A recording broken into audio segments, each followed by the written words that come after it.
¿Mm? ¿Se escucha? Hola, hola, hola, ¿me escuchan?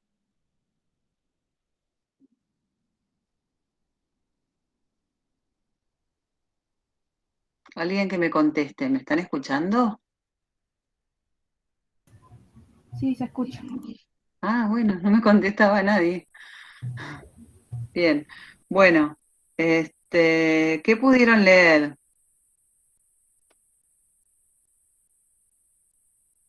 Hola, En mi casa no pude leer. Tuve algunas cosas que resolver con mi casa y unas vecinas mm, y el resto del trabajo y se me complicó, se me juntó todo. No sé el resto de mis compañeros. igual hubo 2 semanas, chicos, para poder leer un texto. ¿Alguien pudo leer para hoy? ¿Para esta clase? Bueno, tengo 6 personas y me contesta una. Cari, ¿vos Yo, leíste profe, para hoy? algo leí, profe, pero Les no todo pregunto el así de a texto. uno, si no. Los voy nombrando Algo de a uno leí, y les pregunto. algo leí, profe, pero Algo no todo. leíste. Sí, ¿De sí, qué sí. texto leíste algo? Del de Stasiekho. Ah, bueno, pero no era ese el que había que leer. Había que leer qué es el constructivismo de Carretero. Ah, bueno. Falté la Igual está clase, bien. Tiene que la ver con clase el tema. anterior, la clase anterior no tuvimos y la anterior tuve que faltar. Pero bueno, no Bien. es excusa. Estoy ¿Alguien leyendo leyó de a el poquito. texto que es el constructivismo de Mario Carretero? Hola, profe, no, yo no lo leí. Bueno, pero tienen que leer, chicos, para las clases.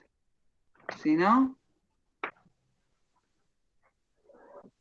Ximena, ¿vos leíste algo?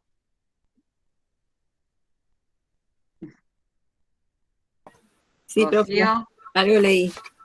bien. Rocío, contéstenme por lo menos. Hola, profe. No, no pude leer. Bueno, yo, la verdad que Profe, de rato se puede ser que se vaya la señal o me parece. O la no mía. sé. Yo lo que veo es que hablo y no me contestan, pregunto si leyeron y nadie leyó nada. Este, voy a tener que empezar a pedir trabajos semanales, a ver si leen, qué sé yo. No sé. Vamos a tener que cambiar el sistema. ¿Mm? Bueno,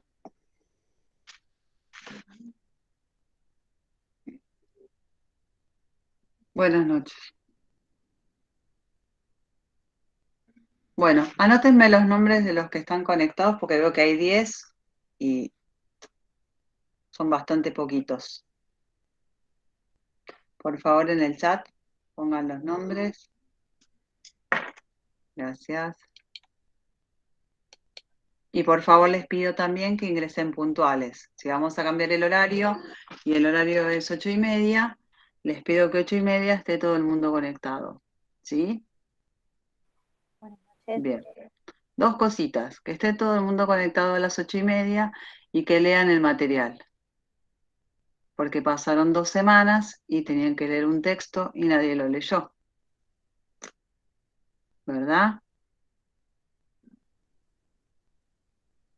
Hasta ahora nadie me contestó. Leí el texto.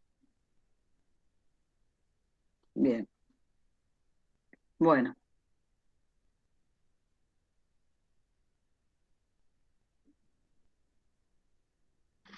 En la hoja de ruta no está el texto que tenían que leer o en el programa no tienen el texto que seguía a continuación de lo que estuvimos trabajando. La última vez estuvimos trabajando, ¿qué cosa?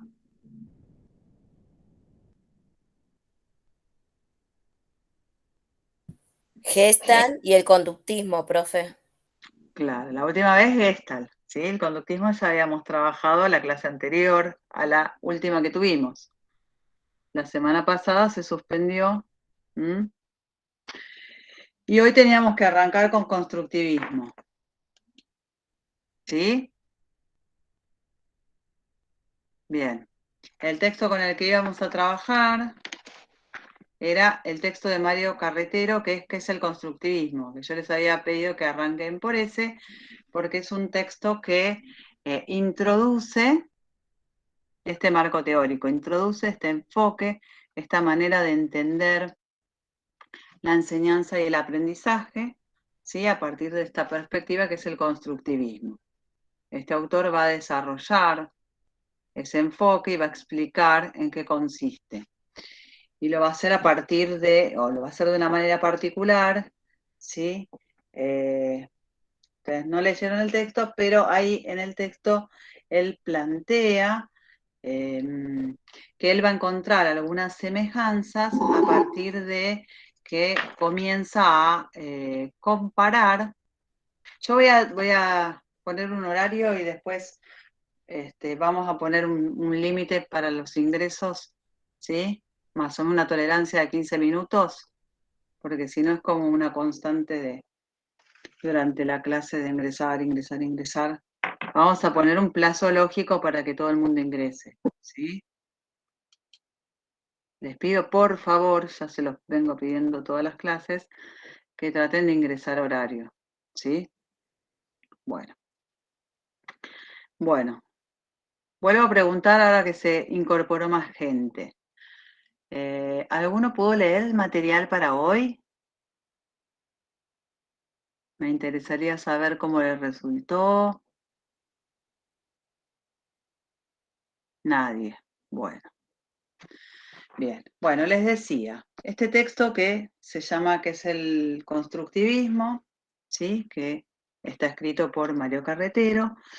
Este autor plantea algunas cuestiones en relación al constructivismo y a las reformas educativas, ¿sí? Y él encuentra que comparando diferentes sistemas educativos, él va a encontrar algunas semejanzas, ¿sí? De los sistemas educativos. Va a decir que hay algunas semejanzas en relación a si estos logran o no logran despertar el interés de los estudiantes, ¿sí?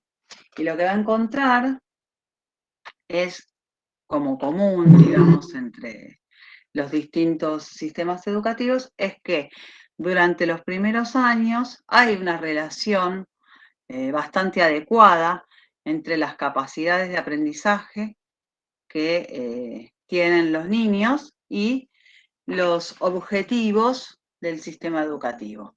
O sea que es adecuado, hay una relación adecuada entre estas capacidades con las que cuentan los niños en relación al aprendizaje y los objetivos del sistema educativo. Pero también lo que nota es que a partir de los 10 años y en adelante, los contenidos se tornan cada vez más académicos, cada vez más formalistas, y que eso va de la mano, o de alguna manera él vincula esto a la pérdida de interés por parte de los estudiantes. Cuestión que va a decir que se va a pronunciar aún más como ruptura en la adolescencia. Va a decir que en la adolescencia se va a producir una ruptura pronunciada entre los intereses habituales que tienen los estudiantes, los adolescentes, y los contenidos y las actividades que la escuela va a ofrecer. Entonces dice que esto resulta paradójico, ¿sí? Porque la paradójica está que en la medida en que los estudiantes adquieren una mayor capacidad cognitiva, ¿sí? Porque va a incrementarse o va a haber un progreso en el desarrollo de esta capacidad, y además que en la medida en que alcanzan esta capacidad, también adquieren mayor información, adquieren información más variada, y la paradoja es que cuanto mayor capacidad cognitiva adquieren y mayor información y más variada tienen, menor es el rendimiento y menor es el interés. Entonces, esto es lo que resulta paradojal. Y lo que va a decir él es que el fracaso escolar responde a esta desconexión entre las actividades habituales de los estudiantes y los contenidos formales que las escuelas brindan. ¿Vamos bien? Bien. Entonces, ¿cuál sería el problema? Bueno, el problema estaría para este autor en la distancia entre lo que los alumnos tienen interés por aprender y lo que se enseña. ¿Qué dice él? Bueno, que es importante tener en cuenta, frente a esta situación o frente a este problema, ciertos principios de intervención educativa, ¿sí? Que están incluidos en lo que son los diseños curriculares, ¿sí? Y estos principios de intervención educativa están abordados desde un enfoque constructivista del desarrollo y del aprendizaje, ¿no? Entonces va a hacer una enumeración, va a enumerar estos principios, va a decir que se debe partir del nivel de desarrollo de los estudiantes. A ver, esperen que voy a leer que me está escribiendo Yami, creo. Perdón, A ver, puede ser que al no ser una enseñanza significativa, exactamente, sí, tiene que ver con eso. Sí, Yami, tiene que ver con eso. Bien. Sí, está muy vinculado, incluso él lo menciona, en algún momento habla de la significatividad de los aprendizajes. Exactamente.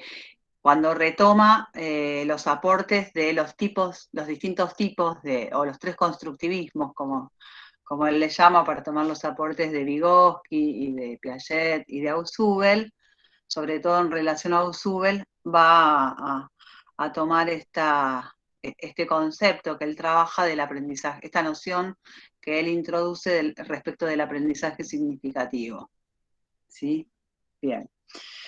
Bueno, entonces, ¿cuáles serían estos principios que se incluyen en los diseños curriculares y que tienen que ver con principios que guían la intervención educativa?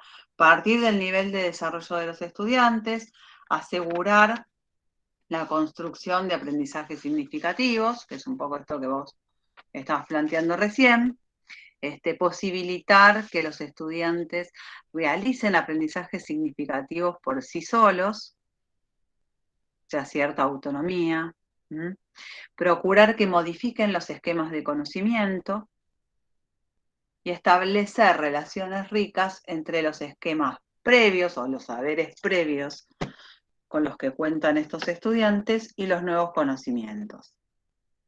¿Sí? Todos estos principios son principios directamente ligados a un enfoque constructivista.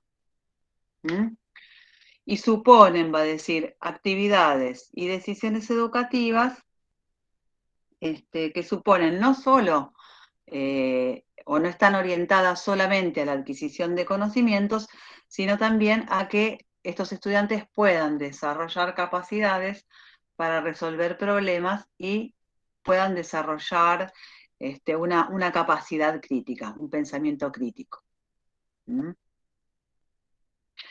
Plantea que los conocimientos psicológicos deben ponerse al servicio de resolver estos problemas concretos de las prácticas educativas. A partir de eso, y por esta cuestión, en donde él enuncia estos principios constructivistas que deben guiar la actividad y la intervención educativa en torno a poder dar respuesta desde el diseño curricular a estas problemáticas que de alguna manera se encuentran en los diferentes sistemas educativos. De hecho, el primer punto del texto se llama Constructivismo y Reforma Educativa. Frente a esta cuestión y frente a esta propuesta y frente a este planteo, él parte de esta pregunta que es ¿en qué consiste el constructivismo? Es decir, bueno, si los principios están guiados por un enfoque constructivista, lo primero que tenemos que hacer es poder explicar o poder definir qué entendemos por constructivismo. Que es un poco el nombre que tiene este capítulo. Bien. Cuando habla o cuando parte de esta pregunta, lo primero que aclara es que no hablamos de el constructivismo, sino que tenemos que entender que existen varios tipos de constructivismo. Dentro del constructivismo, como enfoque, común, vamos a encontrar diferentes tipos de abordaje que forman parte de, o que comparten o que tienen en común ciertos principios que hacen esta idea o esta manera de entender el aprendizaje y el desarrollo desde un enfoque constructivista, pero que va a haber autores que van a hacer aportes puntuales, ¿sí? Respecto a la manera de entender el aprendizaje y el desarrollo, enmarcados en el enfoque constructivista, pero con diferencias entre sí. ¿Sí? Entonces va a hacer mención fundamentalmente a las teorías de Jean Piaget, ¿sí? Que es el padre de la psicología genética, de Vygotsky, ¿sí? El fundador de la teoría sociohistórica, y de Ausubel, que va a hacer referencia fundamentalmente a el desarrollo de lo que entiende por aprendizaje significativo. ¿Mm? Entonces, bueno, este texto, yo arranco por este texto porque me parece que de alguna manera es una presentación de lo que después vamos a ir viendo y desarrollando de estos distintos tipos dentro de este enfoque, de los distintos aportes que hacen estos tres autores. Y además porque trabaja con ciertos conceptos, como el concepto de esquema, ¿sí? Que nosotros ya estuvimos anticipando cuando trabajamos con esta idea de estructura y que vamos a seguir trabajando cuando abordemos la teoría psicogenética. Y pensemos el desarrollo intelectual a partir de esta secuenciación de estadios en donde los esquemas o las estructuras de conocimiento van a tener un lugar central, ¿sí? En esta teoría. Bueno, ¿qué es el constructivismo, no? La pregunta de la que parte. Va a decir que es un enfoque para el cual el individuo, en sus aspectos cognitivos, en sus aspectos sociales y en sus aspectos afectivos, no es un mero reproductor de el ambiente, ¿sí? Es decir, que el conocimiento no va a tener que ver con la copia, ¿sí? De aquello que está en el afuera o en el ambiente, y que tampoco es el simple resultado de las disposiciones internas de un sujeto, sino que se va a tratar de una construcción propia por parte de los sujetos y que va a ser producto o resultado de la interacción entre ambos factores. Es decir, entre las disposiciones internas que el sujeto trae consigo y también su interacción o su vínculo o su relación, su intercambio con el ambiente. Entonces, para el constructivismo, el conocimiento es entendido como una construcción del sujeto y no una copia de la realidad. Quienes planteaban una concepción empirista o de base empirista, y en donde el sujeto era un sujeto pasivo, ¿sí? Una hoja en blanco, en donde el conocimiento que derivaba de la experiencia, ¿sí? Era prácticamente una copia de la realidad. ¿Eran quiénes? ¿Quiénes eran los que planteaban esto? ¿Qué corriente?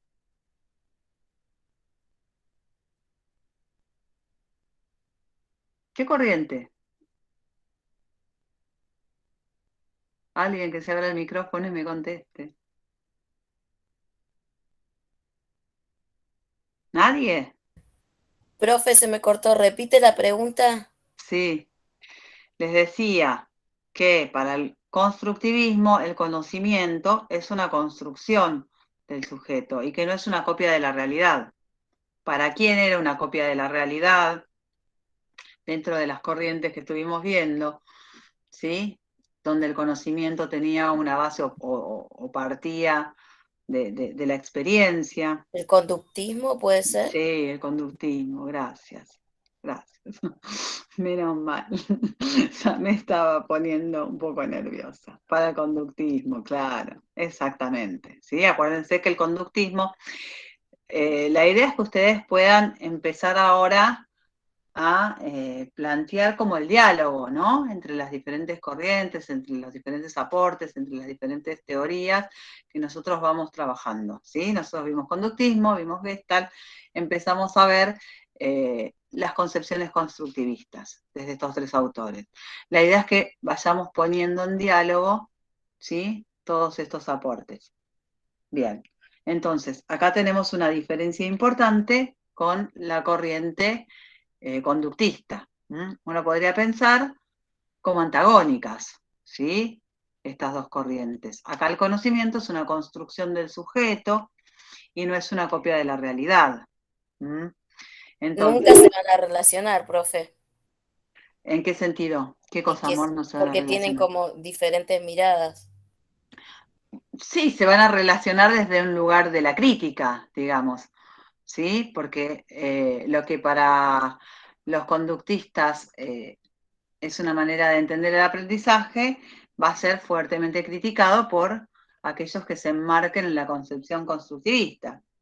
Entonces, de alguna manera, sí, va a ser una crítica. Acá está puesto en juego todo el tiempo la subjetividad. Y acuérdense que era algo rechazado fuertemente por los conductistas que en el marco de los principios del positivismo buscaban alcanzar un conocimiento objetivo y todo aquello que tuviera que ver con la mente, con la mirada del sujeto, todo aquello en donde se filtrara algo del orden de la subjetividad, era un obstáculo para el conocimiento, y ni que hablar para la ciencia. Acá estamos planteando una mirada completamente diferente del sujeto y del conocimiento. El conocimiento no está allá afuera para ser copiado o incorporado pasivamente por el sujeto, sino que va a ser una construcción, en donde esa construcción va a estar dada por la interacción entre el sujeto y el medio, y que va a depender tanto de las disposiciones internas del sujeto como de que estas disposiciones se pongan en marcha, se motoricen, digamos, en contacto con el medio y con la experiencia que haga ese sujeto. Entonces el conocimiento va a ser una construcción del sujeto y no una copia de la realidad. Una construcción que se realiza con esquemas o a partir de esquemas construidos también por parte de los sujetos, y se realiza con estos esquemas construidos y en la relación, les decía, de interacción entre el sujeto y el medio. ¿Y la construcción de qué depende? Bueno, lo que va a decir Mario Carretero es que la construcción del conocimiento va a depender sobre todo de dos aspectos: de la representación que tenemos sobre esa nueva información que, por ejemplo, alguien le está enseñando a ese sujeto tiene una representación de eso que va a aprender, de eso nuevo que se le está enseñando, y que también esa construcción va a depender de la actividad interna y externa que nosotros realicemos como sujetos que estamos aprendiendo. Entonces, va a depender de la representación que tenemos de eso que vamos a aprender y también de la actividad que hagamos, ¿sí?, ya sea interna o externa, en ese proceso de aprendizaje, en ese proceso de construcción del conocimiento. ¿Sí? Entonces, ¿qué serían estos esquemas? Estos esquemas, ahí el autor los hace una analogía con las herramientas, que habla de los destornilladores, que determinados destornilladores van a servir específicamente para aflojar determinados tornillos o para llevar adelante determinadas tareas, y acá los esquemas los va a pensar como las herramientas para lograr el entendimiento, ¿sí? Van a ser los marcos que permitan asimilar los conocimientos y significarlos, que permitan comprenderlos. Son herramientas para lograr el entendimiento. Son representaciones de situaciones concretas o de algún concepto que son internos a los sujetos y que se van a aplicar a distintas situaciones. O sea que el sujeto cuenta con esquemas de conocimiento a los que va a incorporar diferentes objetos de conocimiento y que los va a comprender a partir de lo que estos esquemas le posibilitan. ¿Sí? Serían como marcos asimiladores. Si yo, por ejemplo, miro a través del marco de una ventana, aquello que yo pueda ver a través de ese marco va a ser lo que el marco me limita, ¿sí? Ese marco me posibilita ver para el otro lado, pero también ese marco me marca un límite, ¿sí? Bien. El esquema como herramienta de conocimiento también, o sea, va a depender de los esquemas de conocimiento con los que cuente ese sujeto, de esos esquemas dependerá su manera de comprender la realidad y sus posibilidades de conocimiento. ¿Se va entendiendo esto? Sí, profe, se entiende. Bien. Bueno, cualquier cosa me preguntan porque es un concepto muy importante. Muy importante. Bien. Entonces, esos esquemas van a ser más simples o más complejos, van a ser más generales o van a ser más especializados, dependiendo del caso, y van a estar siempre mediando la relación entre los sujetos y la realidad. O sea que la relación entre los sujetos y el medio siempre va a estar mediado por estos esquemas. Su representación del mundo va a variar de acuerdo a cómo se vayan modificando estos esquemas. Cuando Piaget piensa en términos de desarrollo intelectual, lo que está pensando es en la progresión, en la complejización de estos esquemas, que se van a complejizar a partir de la acción del sujeto sobre el medio y de cómo esos objetos irán presentando resistencia a la asimilación a esos esquemas y irán generando la necesidad de que esos esquemas vayan teniendo que ser modificados para poder ampliar la capacidad de conocimiento de un sujeto. ¿Sí? ¿Vamos bien? Entonces ahí deja o introduce y deja pendiente, va a decir para otros capítulos, ¿no? en este que estamos viendo, cómo se modifican esos esquemas. Nosotros lo vamos a trabajar a partir de la teoría psicogenética, pero algo les anticipé, ¿sí? Respecto a las posibilidades de incorporación de los objetos de conocimiento a estos esquemas para poder comprender la realidad y cómo esos objetos irán, de alguna manera, generando la necesidad de que estos esquemas sean modificados, ¿sí? Para ampliar la capacidad de conocimiento. Profe, ¿cuál es la teoría que vamos a ver? ¿La biogenética, dijo? Psicogenética, psicología genética. Psicología genética. Bien.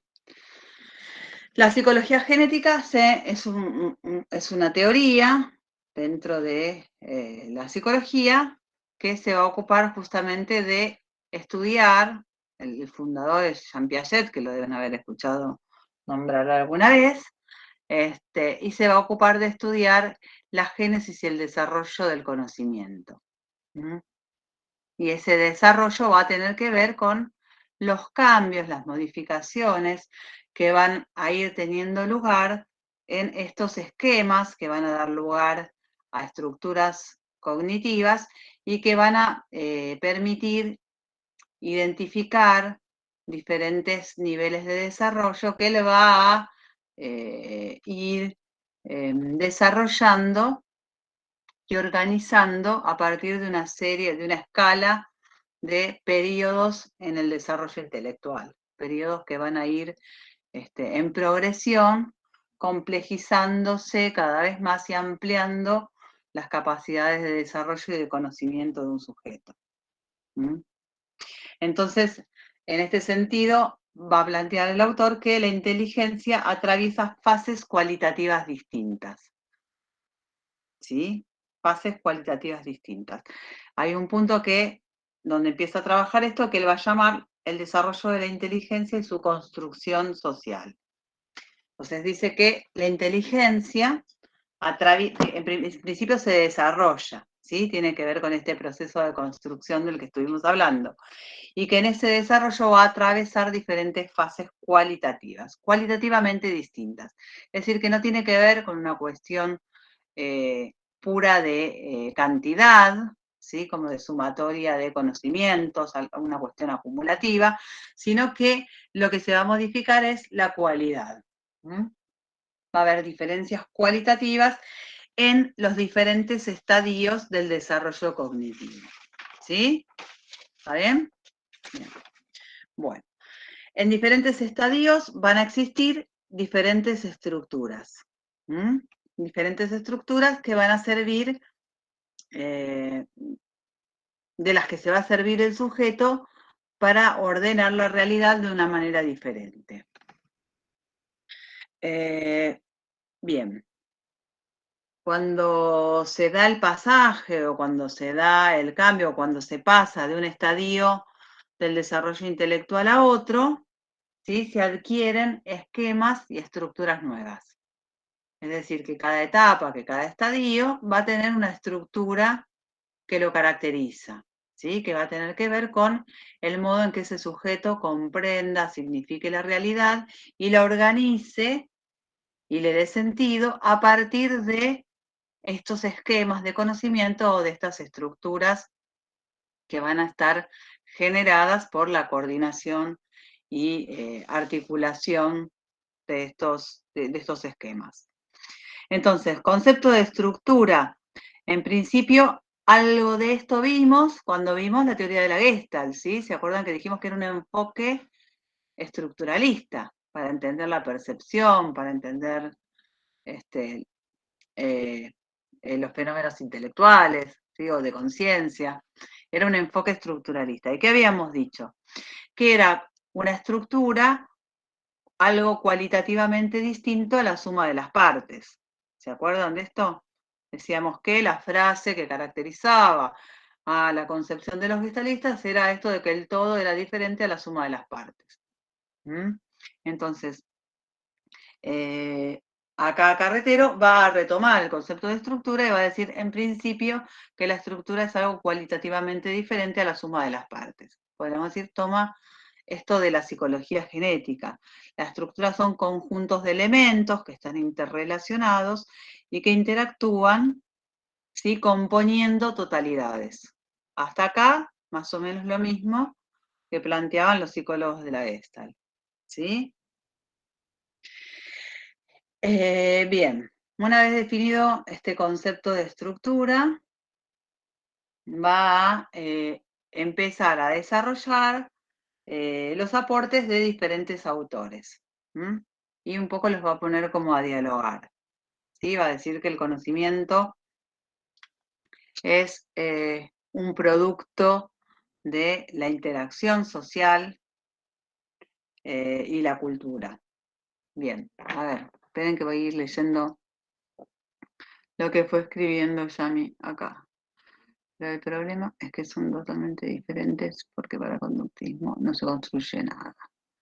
Exactamente. Bien. Esperen que me perdí.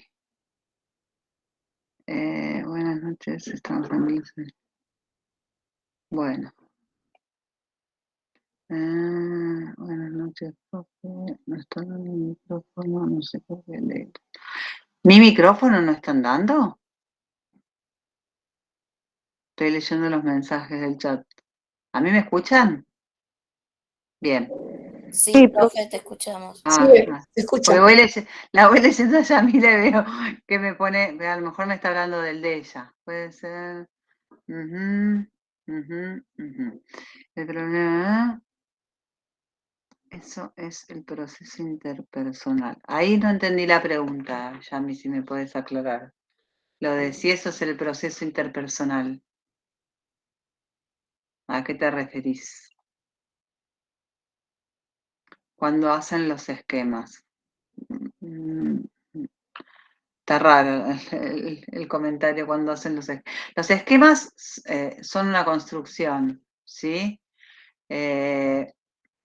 Bien, ese proceso, yo te diría que sí, pero no todos plantean lo mismo. Digamos, el que lo va a encarar más en ese sentido va a ser Vygotsky.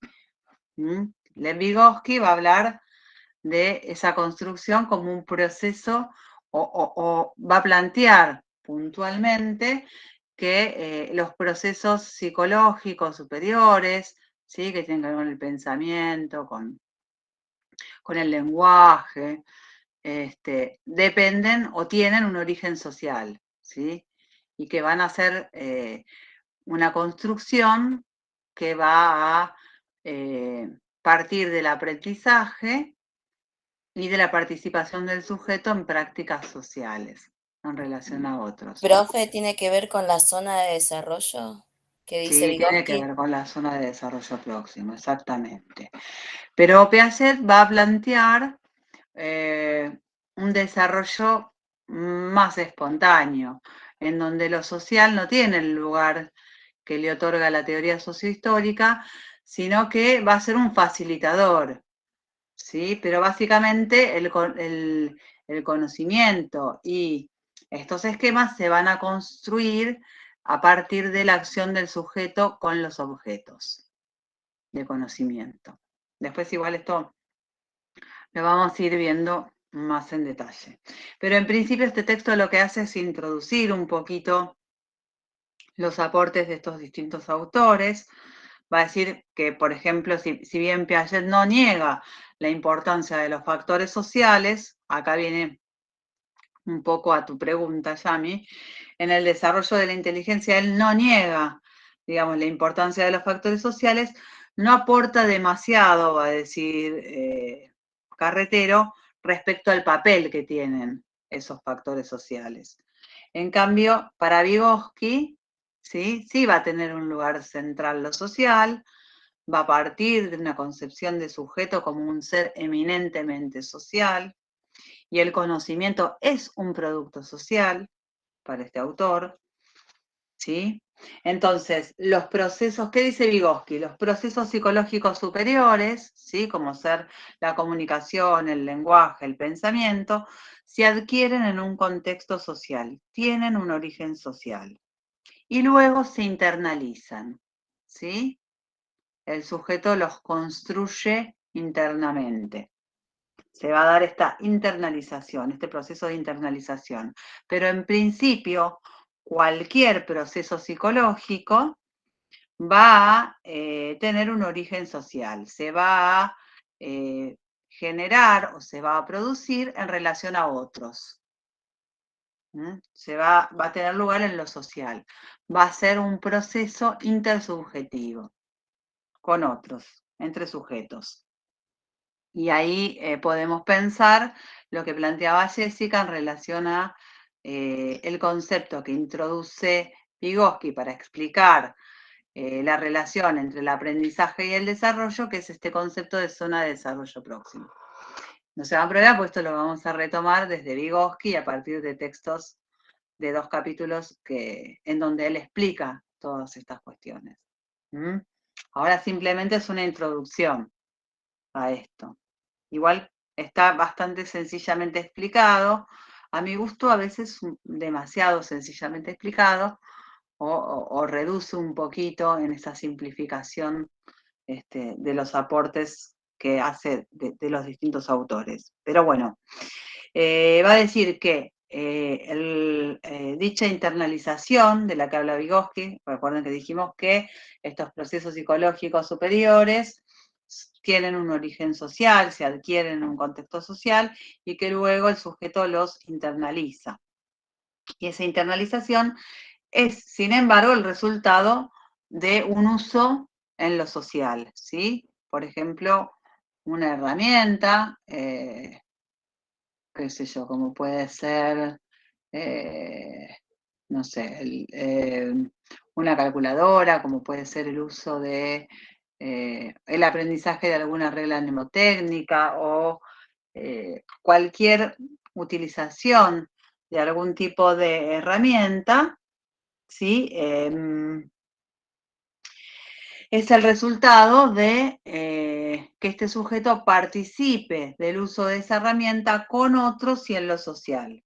Es decir, que estas prácticas sociales van a ser las que el sujeto va a internalizar en lo social y en relación con otros de determinados comportamientos ligados al conocimiento.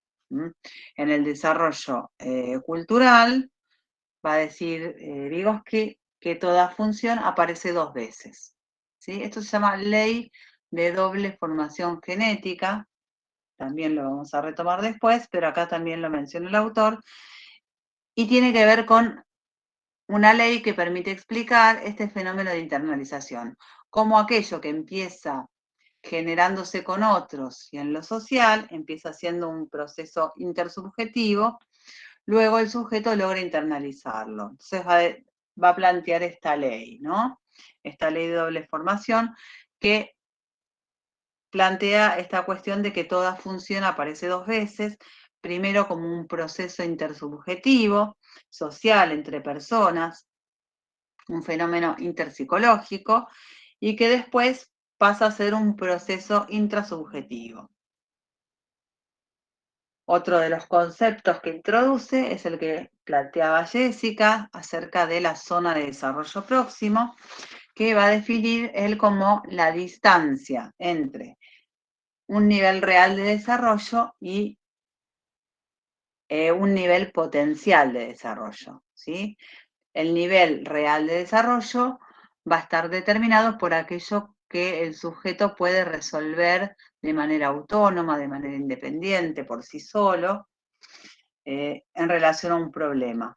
Y el nivel de desarrollo potencial que va a estar determinado por aquello que el sujeto es capaz de resolver bajo la guía de un adulto o bajo la guía de un compañero más capaz. Bien. La zona de desarrollo próximo estaría, digamos, entre ese nivel de desarrollo real, o sería la distancia entre un nivel y otro. El nivel de desarrollo real alude a un proceso evolutivo de desarrollo acabado, y el nivel de desarrollo potencial a un desarrollo que está en potencia, que está en proceso, ¿sí? Que se está dando, que está próximo a alcanzarse. ¿Sí? Entonces, por el hecho de estar en proceso o estar próximo a alcanzarse, es que va a requerir de esta guía del adulto o de este compañero más capaz que guíe ese logro, ¿sí? Que guíe la resolución de ese problema. Bien, y el estado para él de desarrollo mental va a estar determinado por estos 2 niveles.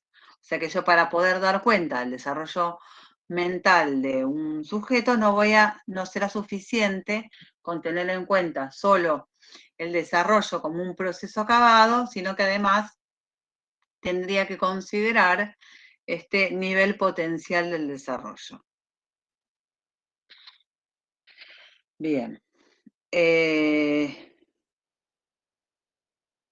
En esta concepción, digamos, de la relación entre el desarrollo cognitivo y el aprendizaje, vamos a encontrar algunas diferencias entre los planteos que hace Piaget y los planteos que hace Vygotsky, ¿sí?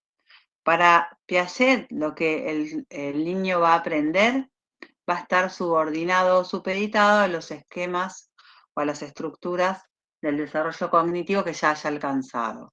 O sea, de acuerdo al nivel de desarrollo intelectual que tenga un sujeto y de las estructuras cognitivas que haya podido construir, en base a eso es la capacidad que va a tener para aprender. De alguna manera, ese aprendizaje estará subordinado a ese nivel de desarrollo intelectual. Bien. En cambio, para Vygotsky, el desarrollo cognitivo va a estar condicionado por el aprendizaje. El aprendizaje motoriza a ese desarrollo y él va a enfatizar, ¿sí?, el papel del aprendizaje. Le va a otorgar un lugar central en el desarrollo. al aprendizaje y también le va a otorgar un lugar central al lenguaje, ¿sí? Concretamente, va a estar vinculado el lenguaje al desarrollo del pensamiento. Lo va a vincular directamente con el pensamiento. Bueno, entonces acá vamos a ver que el aprendizaje es una actividad social y no individual y que va a existir una mayor eficacia que va a depender de la colaboración o del intercambio. Bien, para Piaget, o Piaget lo va a pensar como un desarrollo más, más autónomo, más espontáneo, ¿no? No le va a dar el lugar que le da a lo social. Lo social más bien es un factor externo y facilitador. En cambio, en esta teoría es el origen del conocimiento, está en el centro de esta construcción. Bueno, después en otro de los puntos retoma la teoría de Ausubel y la importancia de Ausubel y de la psicología cognitiva. Va a decir que siempre el conocimiento que se va a enseñar o que se va a transmitir en alguna situación o en un proceso de enseñanza-aprendizaje debe estar necesariamente vinculado al conocimiento previo de un sujeto, ¿sí? A lo que ese sujeto ya sabe.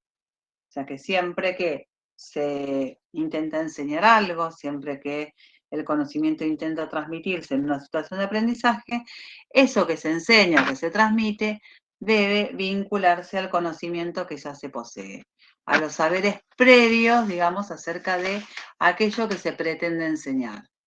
¿Sí? Bien. Entonces, es preciso tener en cuenta lo que el alumno ya sabe, ¿sí? Lo que el alumno ya sabe sobre aquello que queremos enseñarle. ¿Por qué? Porque el nuevo conocimiento se va a asentar siempre sobre estos saberes previos.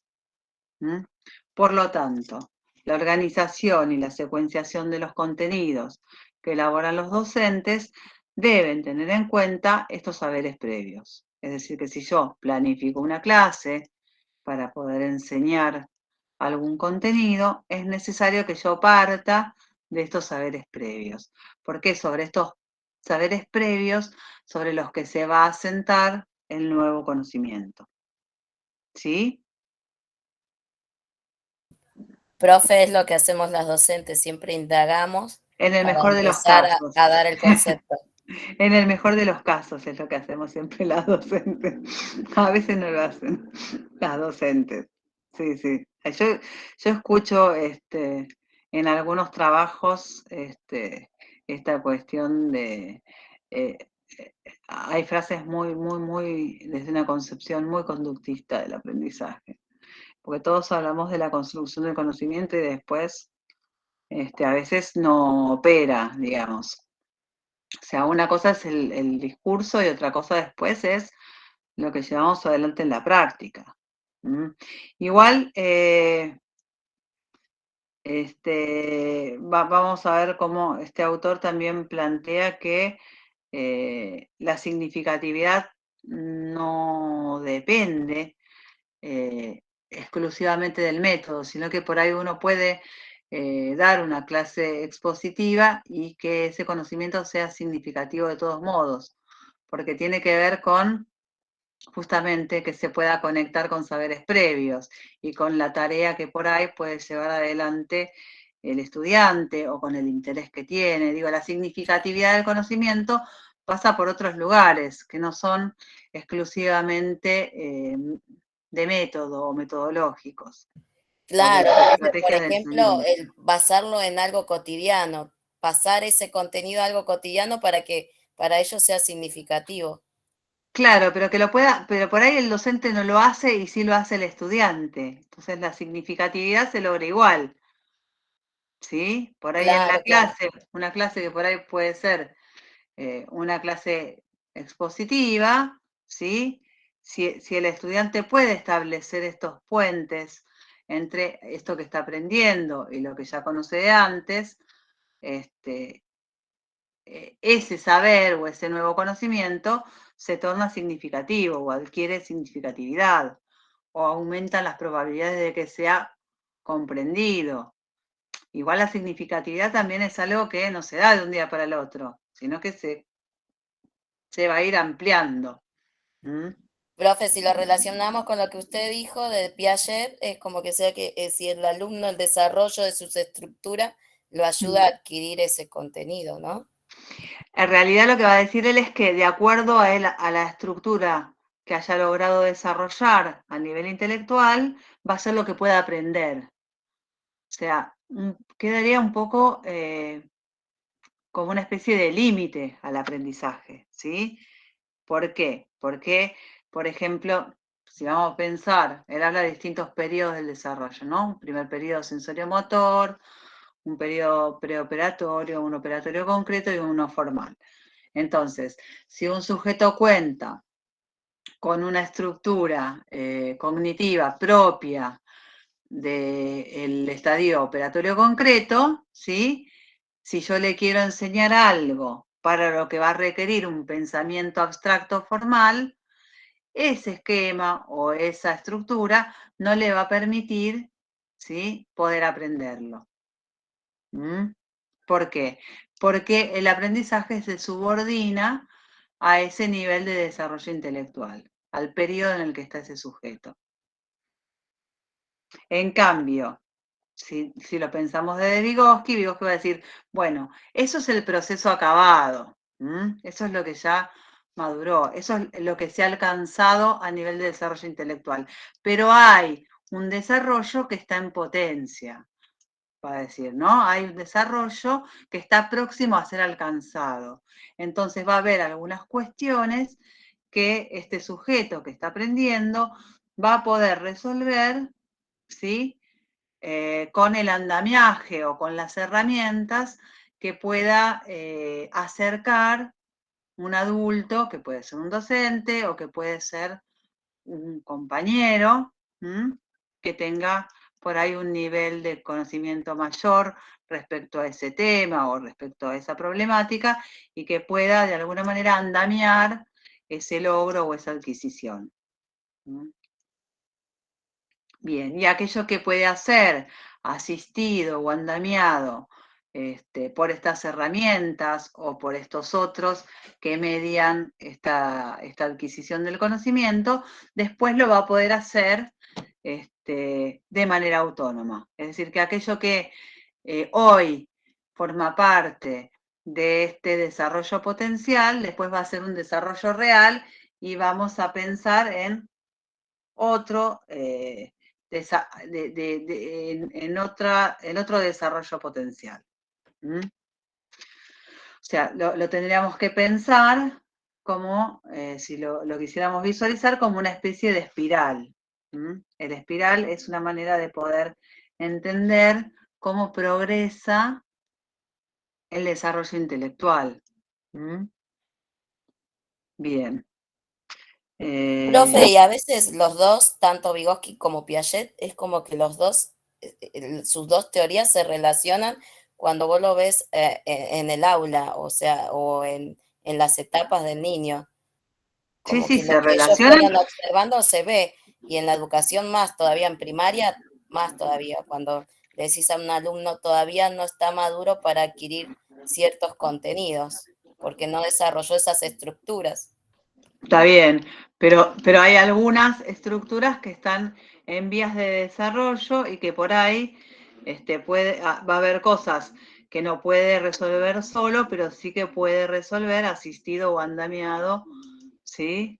Por, qué sé yo, por ejemplo, incluso cuando uno hace un diagnóstico, cuando uno empieza una clase y pregunta, y nadie contesta, ¿qué hace?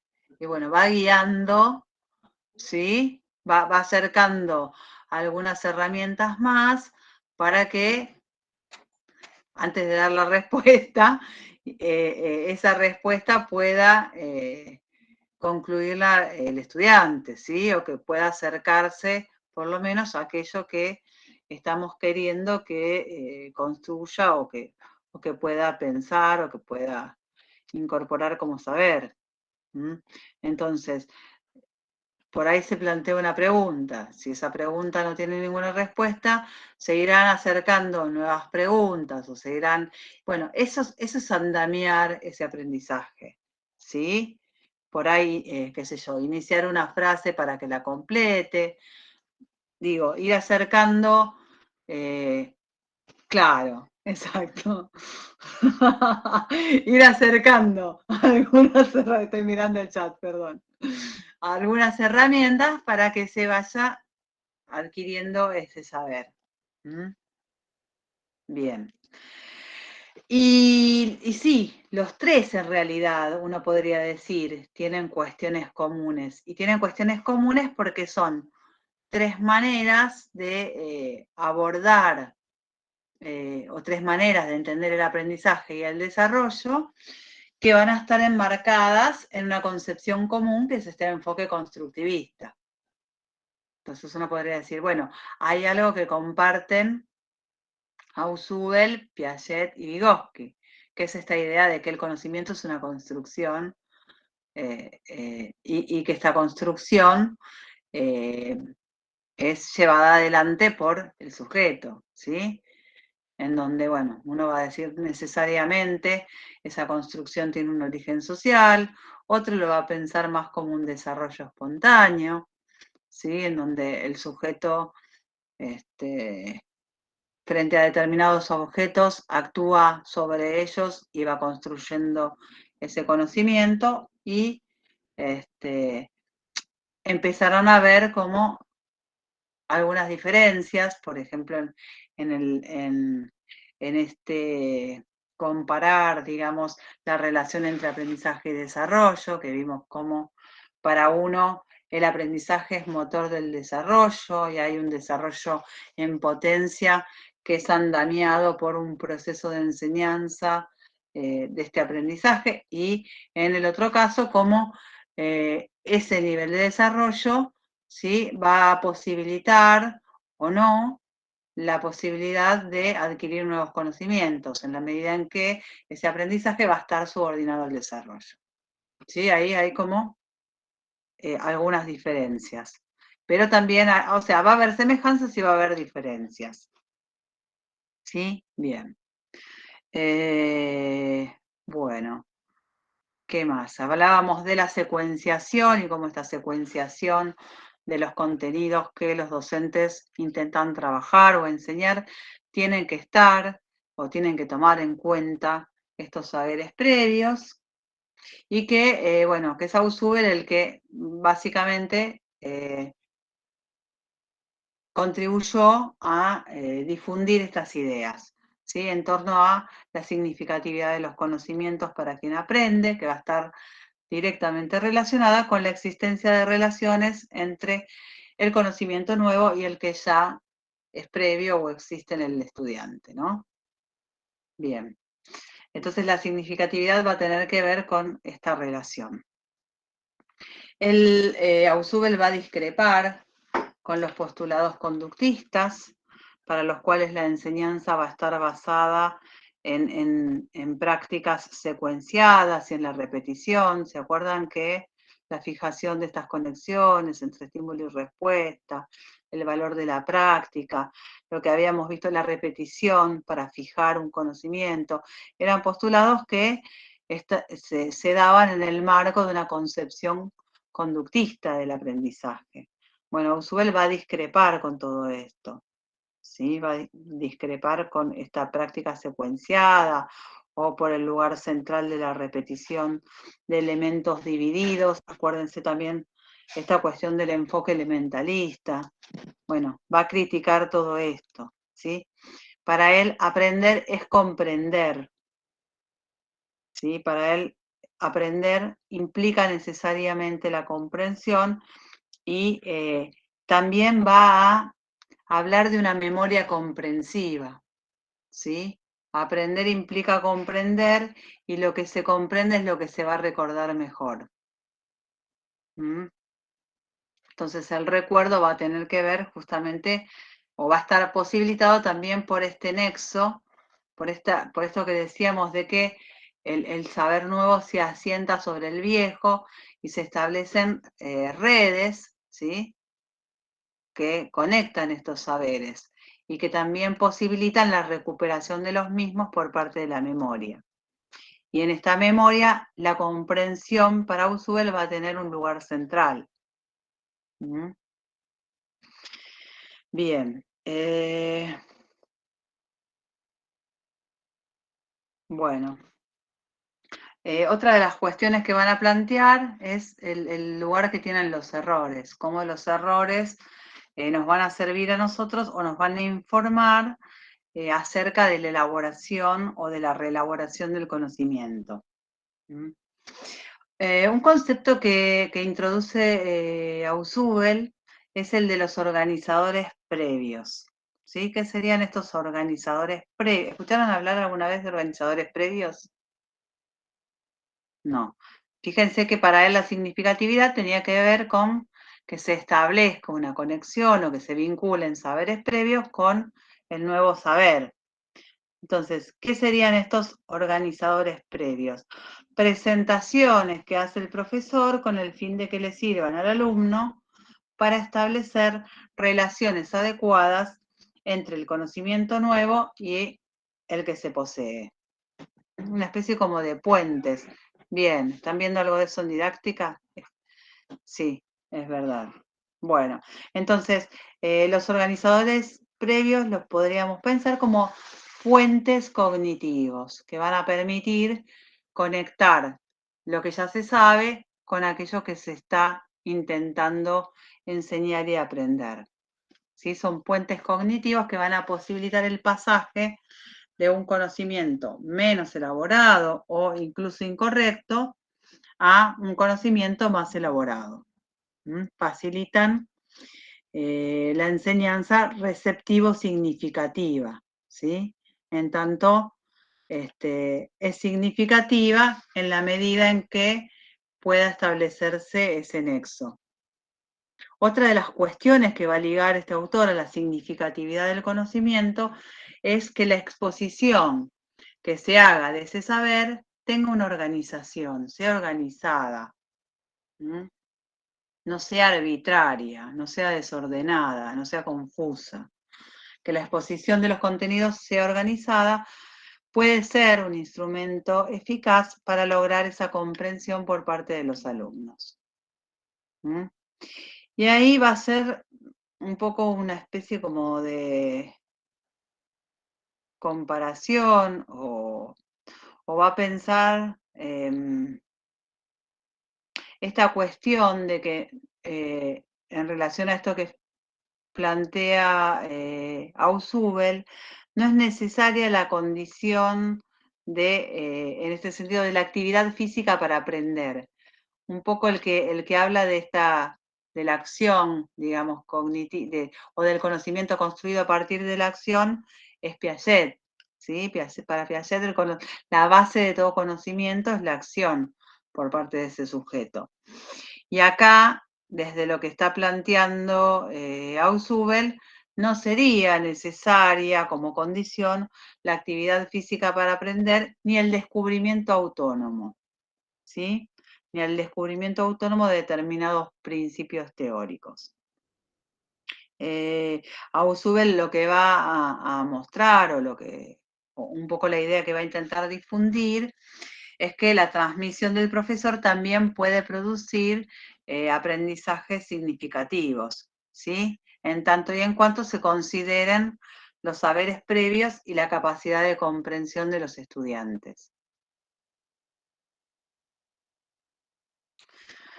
Bueno, hacia el final del texto va a plantear tres tipos de...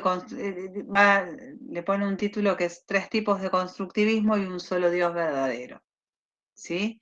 Y ahí va a hablar un poco de cómo se traduciría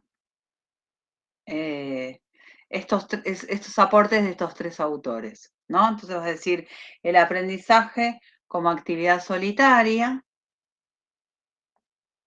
y ahí va a plantear que tanto Piaget como Ausubel y algunos postulados ligados a las corrientes cognitivas del aprendizaje se basan en la idea de un individuo, de un sujeto que aprende al margen de su contexto social. ¿Sí? O sea que tanto Ausubel como Piaget no le van a dar un lugar relevante al contexto social a la hora de explicar el aprendizaje o la adquisición de conocimientos. O sea, si bien le van a conceder un papel a la cultura y a la interacción social, no se especifica de qué manera, cuál es ese papel o de qué manera interactúa ese factor social con el desarrollo cognitivo y con el aprendizaje. Cosa que sí vimos o que sí mencionamos que pasaba con la teoría sociohistórica y con los aportes de Vygotsky. El otro titulito que él va a mencionar es "Con amigos se aprende mejor". ¿Sí? Con amigos se aprende mejor, y va a decir que la posición de constructivistas a medio camino entre la concepción de Piaget y la vygotskiana va a plantear una cuestión acerca de que la interacción social favorece el aprendizaje, ¿sí? Y favorece ese aprendizaje mediante la creación de ciertos conflictos cognitivos, que lo que van a posibilitar es que haya un cambio conceptual. El intercambio entre compañeros con diferentes niveles de conocimiento va a provocar una modificación de los esquemas de un individuo, ¿sí? Y va a acabar produciendo un aprendizaje. O sea que si yo mezclo sujetos y los pongo a hacer actividades grupales y son sujetos con diferentes niveles de conocimiento, esto favorecería el aprendizaje. Por eso dice, con amigos se aprende mejor. Dice, además de mejorar la motivación de la instrucción y el contexto social sobre el mecanismo de cambio y el aprendizaje individual. O sea, apunta a la idea de la eficacia del aprendizaje colaborativo. Y un aprendizaje colaborativo que incluya el intercambio de sujetos o de compañeros con diferentes niveles de conocimiento. Y la tercera posición es: sin amigos no se puede aprender. Sin amigos no se puede aprender, plantea o mantiene que el conocimiento no es un producto individual, sino que es un producto social. Es decir, que cuando un alumno está adquiriendo una información, lo que está en juego siempre es un proceso de negociación de contenidos. De negociación de contenidos que tienen un origen social. Que de alguna manera están establecidos arbitrariamente por la sociedad. Que aún incluso cuando un sujeto está llevando adelante una actividad que podríamos pensar que es individual, el énfasis lo tenemos que poner en la interacción social, en el intercambio social. Y ahí plantea que el riesgo que tiene este tipo de concepciones es que se pierdan de vista o que desaparezcan los procesos individuales o de cambio. Plantea estas tres perspectivas, ¿no? Estas tres maneras de pensar el aprendizaje dentro del constructivismo. Bien. ¿Qué más? Bueno, nada, termina un poco el texto con una conclusión en torno a la educación, que debería ser entendida como un fenómeno complejo, ¿sí? En donde va a estar determinada tanto por variables individuales como por variables sociales, que es un poco la posición que toma este autor. Bueno, me dejaron sola. No, profe, Hablando. estamos acá escuchando. Por Sí, eso no, es pero importante, ¿no, profe? Que se hagan los trabajos grupales, porque es uno se importante que mentaliza. lean para las clases. Eso es importante. Sí, Nos sí. retó. Y sí, pero hace 2 horas que les estoy hablando yo solita acá. Sola. Me escribe, cada tanto me escribe una frase Yamila, o aporta algo Jessica, pero tienen que leer, ¿sí? Esta construcción requiere, ¿sí?, de una actividad por parte de ustedes.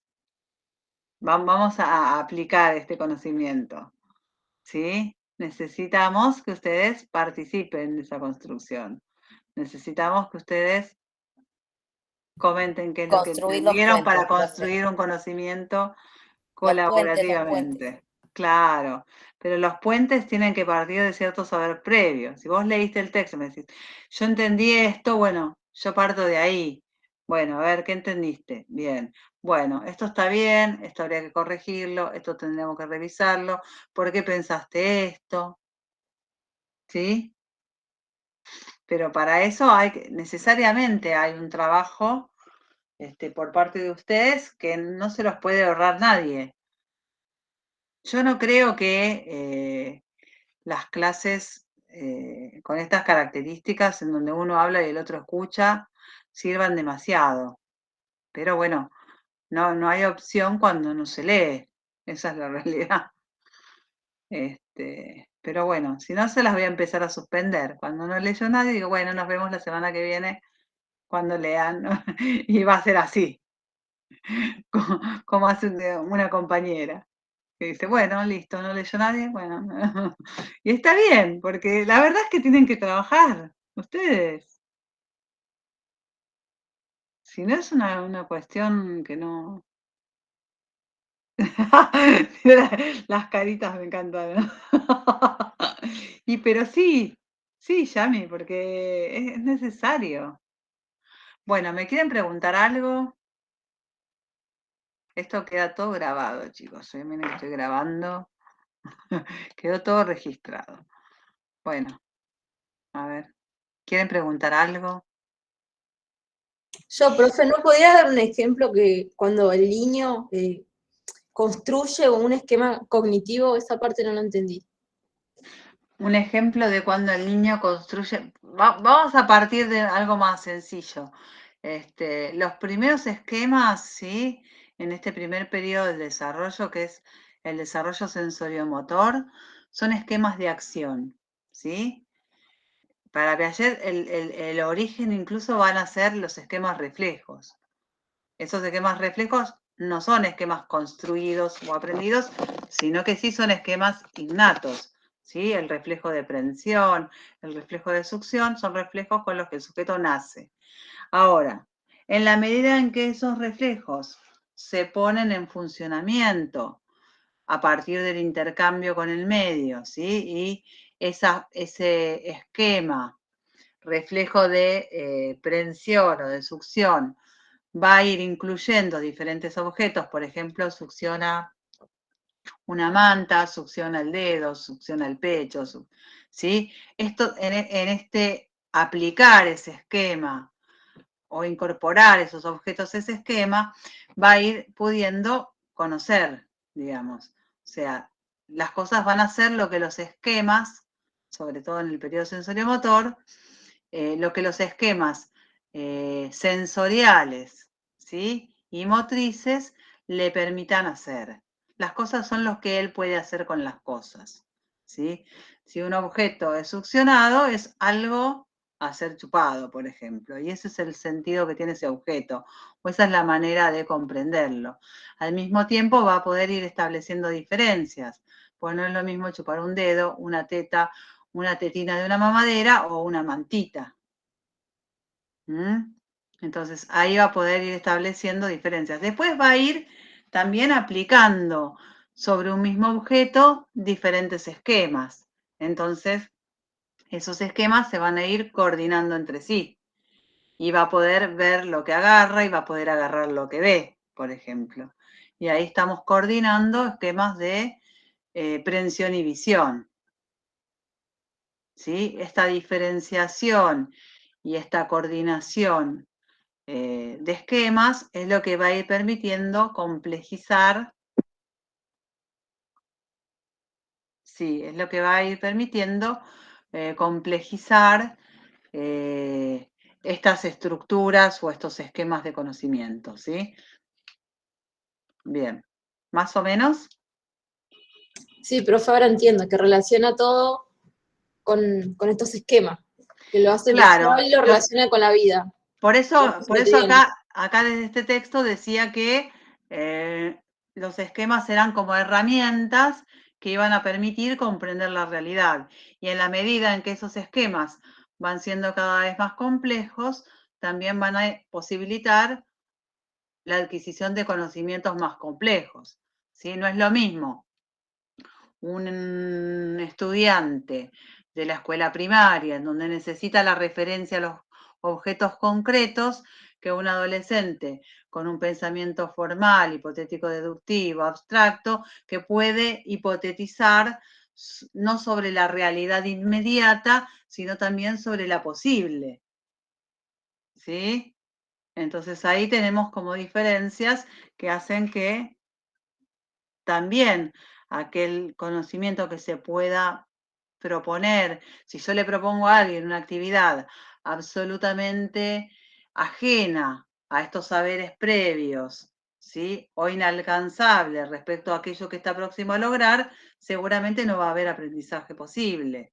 Si yo le enseño lo que ya sabe, tampoco va a haber aprendizaje posible. Entonces, le tendré que enseñar algo que no sea ni lo que ya sabe, ni lo que esté a una distancia sideral respecto de lo que está próximo a alcanzar, para que pueda aprenderlo. ¿Sí? La zona de desarrollo próximo tiene que ver con esto, con saber cuál es el nivel real de desarrollo y cuál es el nivel potencial. Y entre uno y otro, bueno, estará situada la secuenciación y la planificación de contenidos que yo quiero enseñar. ¿Sí? Bueno, ¿alguna otra pregunta? ¿No?